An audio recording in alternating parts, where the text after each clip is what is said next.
মানুষ আজ ঈশ্বরকে নয়, নিজের অন্ধকারকে অনুসরণ করছে। এই সত্য আমাদের সময়ের গভীর সংকটে তুলে ধরে। আমরা আলো চিনতে পারি, তবুও অন্ধকারের পথ বেছে নিই। লোভ, অহংকার, হিংসা এই সবই ধীরে ধীরে আমাদের মনকে গ্রাস করেছে, আর আমরা সেটাকেই স্বাভাবিক ভেবে নিচ্ছি। একটা সময় মানুষ সত্য, ন্যায় আর ভালোবাসার পথে চলতো। আজ সেই পথ কঠিন মনে হয়, আর ভুল পথ সহজ। আমরা বাহ্যিক সাফল্যের পিছনে ছুটতে গিয়ে ভিতরের শান্তি হারিয়ে ফেলেছি। অন্ধকার কখনো কখনো হঠাৎ আসে না।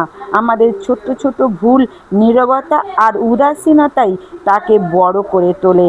তাই এখনই সময় নিজের ভিতরে তাকানো। আমরা কি আলোকে বেছে নেব, নাকি অন্ধকারকে?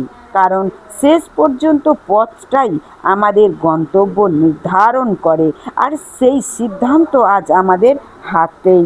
ভালো থেকো, সুস্থ থেকো, সুন্দর থেকো। ধন্যবাদ।